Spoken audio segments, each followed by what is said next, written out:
Washing powder Modi, washing powder Modi, झूठ और फरेबी सब छुप जाए, संगीन आरोप भी चुटकी में मिट जाए।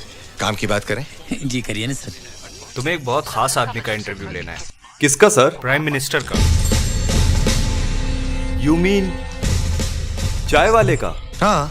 हम सब भारत के नागरिक, हमारे जो प्रधानमंत्री हमारे नेता है, तो हम उनसे प्रेरणा लेना चाहिए। और जो प्रधानमंत्री ने भारत के लिए किया है, हम तो बहुत छोटे से नागरिक हैं, बट जो उन्होंने किया, उन्होंने सब कुछ भारत के लिए किया और सब कुछ छोड़कर उन्होंने भारत के लिए इतना सब किया है। ये एक बहुत बड़ी बात है और हम उनसे प्रेरणा लेते हैं। जियान है आप, ये जियान लग देखो ना जी नमस्ते सर। और मैं दावे से कह सकता हूँ कि पिछले 10 सालों में एक भी किसान आत्महत्या से नहीं मरा। कोई किसान फसल बेचकर घर का खर्चा तो क्या अपने लिए एमएसपी की गारंटी नहीं ले पाता। देश के युवाओं को नौकरी नहीं मिल रही, इसलिए ग्रेजुएट होकर भी ठेलों पर पकौड़ा बेचते। आईएमएफ का कहना है सर, 2023 में भारत पर कुल 2 लाख करोड़ से भी ज्यादा कर्ज हो गया, इसलिए आईएमएफ ने देश को चेतावनी दे दी है। सब बकवास है सर, ये इलेक्टोरल बॉन्ड्स की रिपोर्ट है। सुप्रीम कोर्ट का कहना है सर, जो इलेक्टोरल बॉन्ड्स की स्कीम है वो अनकॉन्स्टिट्यूशनल है। ये देखिए सर। आप सभी के साथ लगातार धोखा हुआ है। सुप्रीम कोर्ट ने इलेक्टोरल बॉन्ड को असंवैधानिक करार दिया है, इलेक्टोरल बॉन्ड को रद्द कर दिया है। इस फ्रॉड व्यवस्था को लाने के लिए भारतीय जनप्रतिनिधित्व कानून, आयकर कानून और कंपनी एक्ट में संशोधन किए गए थे। क्या प्रधानमंत्री नरेंद्र मोदी सुप्रीम कोर्ट के इस फैसले पर संवैधानिक और नैतिक जिम्मेदारी लेंगे?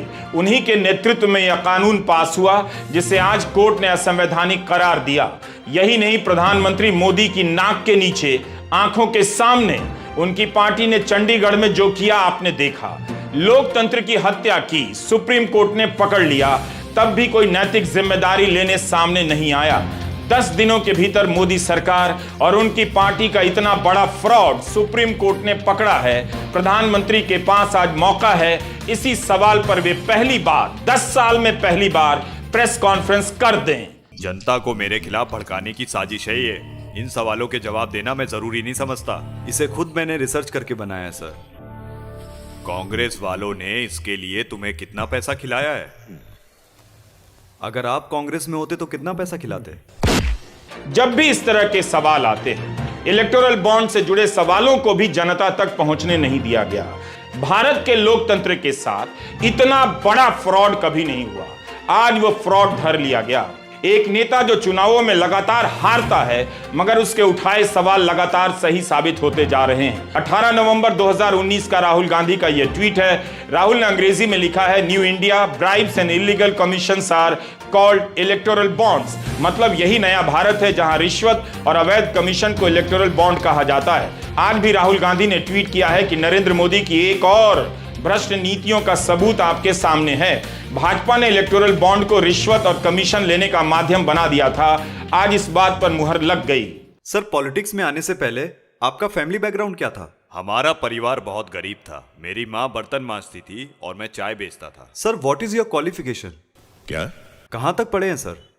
सब कुछ मिला के यही कोई MA BA तक किया है। सर, मैं देश की जनता को आपकी क्वालिफिकेशन के बारे में बताना चाहता हूँ। यह आपका इंटरव्यू है सर। घर बार छोड़ के चला गया था एट द एज ऑफ 17। मेरी कोई पढ़ाई वढ़ाई नहीं हुई है दोस्तों, आपको शायद आश्चर्य होगा जान करके। तो मैं स्कूली शिक्षा गांव में किया, और जैसा मैडम बता रही थी ना कि अपनी शिक्षा के कारण आदमी आगे नहीं बढ़ता है, तो मेरी शिक्षा ही नहीं हुई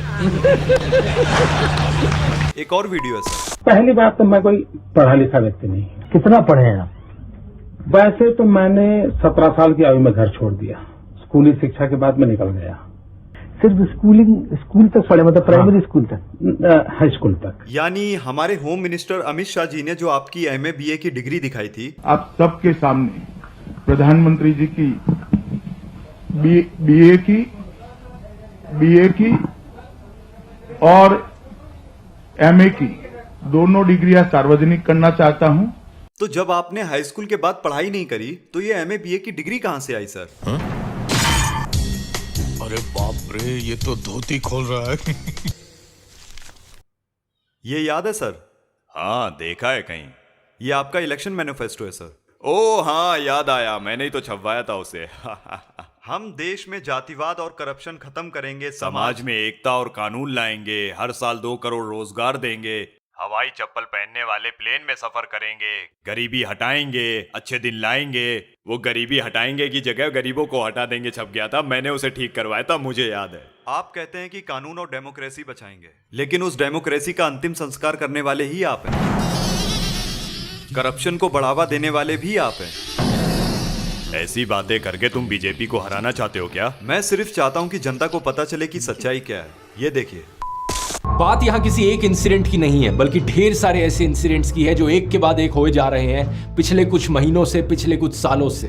वो सारे इंसिडेंट्स जो सिर्फ एक चीज की ओर इशारा करते हैं कि हमारा देश वन नेशन वन पार्टी की ओर आगे बढ़ रहा है। मीडिया से ऑपोजिशन की आवाज को पूरी तरीके से खत्म कर देना, एमएलएस की हॉर्स ट्रेडिंग, इलेक्टेड सरकारों से पावर छीन लेना नए कानून बनाकर, इन्वेस्टिगेटिव एजेंसीज का वेपनाइजेशन, ईडी सीबीआई का प्रेशर बनाकर ऑपोजिशन पॉलिटिशियंस को जेल भेज देना, स्टेट गवर्नमेंट्स की वर्किंग में इंटरफेयर करना गवर्नर्स का इस्तेमाल करके, स्टेट गवर्नमेंट से फंड्स को ही विदहोल्ड कर लेना, जनता से प्रोटेस्ट करने का अधिकार ही छीन लेना, और अगर कोई प्रोटेस्ट करे तो उनका टीयर गैस और रबर बुलेट से स्वागत करना, इलेक्टोरल बॉन्ड्स का इस्तेमाल करना अपनी सारी फंडिंग छुपाने के लिए, और अगर कोई ऑपोजिशन का कैंडिडेट इलेक्शन जीत भी जाए तो सीधा सीधा इलेक्शन फ्रॉड करके खुद को जिता लेना। 2 महीने तक मणिपुर जलकर राख हो गया क्योंकि आप चुप रहे। आज इस देश का हिंदू मुसलमान आपस में ही लड़ रहा है आपकी वजह से। आपने कम्युनल डिस्क्रिमिनेशन पर कोई कार्रवाई। मोदी जी, ये चुंगरिंग मेरे तरफ से मैसेज देना चाहता हूँ। हिंसा हो रहा है मणिपुर में, ऑलमोस्ट 1 ईयर हो गया, और हर दिन लोग मर रहा है, और रिलीफ कैंप में कितना लोग रहता है, खाना पीना अच्छे से नहीं मिल रहा है, और बच्चा लोग अच्छे से पढ़ाई नहीं कर रहा है। हम लोग फ्यूचर के लिए बहुत परेशान है मणिपुर। और मोदी जी, आप एक बार आके मणिपुर में विजिट कर लीजिए, और जल्द से जल्द मणिपुर को शांति चाहिए, प्लीज। मोदी तेरी माँ का भड़वे, तूने क्या किया रे? हाँ भड़वे, तेरी माँ को सारी ऑटो वाले भड़वे, तेरी माँ की। तेरे को किसने होगा मालूम नहीं, गुजरात के सारे ऑटो ड्राइवर, टैक्सी ड्राइवर के देखो पैदा किए। हाँ, कीड़े कीड़े पड़ के मरेगा तू। ये रिपोर्ट देखिए सर। न्यूज लॉन्ड्री की 2 दिन पहले की इन्वेस्टिगेशन ने बताया कि ईडी का इस्तेमाल सिर्फ बाकी पार्टीज के खिलाफ नहीं किया जा रहा है, बल्कि देश में कंपनीज के खिलाफ भी किया जा रहा है। कम से कम 23 ऐसी कंपनीज जिन्होंने आज तक बीजेपी को कोई पैसा नहीं डोनेट किया था, उनके ऊपर सेंट्रल एजेंसीज की रेड होती है, और एक पैटर्न देखने को मिलता है। रेड के बाद वो कंपनीज करोड़ों रुपए डोनेट करती हैं बीजेपी को। टोटल में 335 करोड़ रुपए इन कंपनीज ने बीजेपी को डोनेट किए, जिन पर आईटी या ईडी की रेड पड़ी थी। अब बोलिए सर, जनता से ज्यादा आपको अपनी कुर्सी प्यारी है ना? Allow to rest. What's up?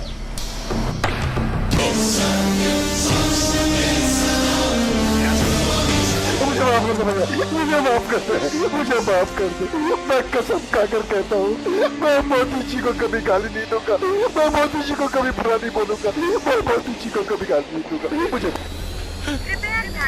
क्या यहाँ भी बुलडोजर चलने लगा? ऐसा कौन पावरफुल आदमी है जो आप बुलडोजर लेके तोड़ दिए? इसका तमाशा बना दिया कि किसी का घर बुलडोजर से तोड़ देंगे। 5-5 लाख सबसे हम दिलवाएंगे इनको। और दीजिए क्रिमिनल्स को वोट, और दीजिए क्रिमिनल्स को वोट। मेरा ये चैनल सब्सक्राइब करें, बेल आइकन जरूर दबाइएगा। हीरा बेटे सब्सक्राइब अली ब्रदर्स। जी।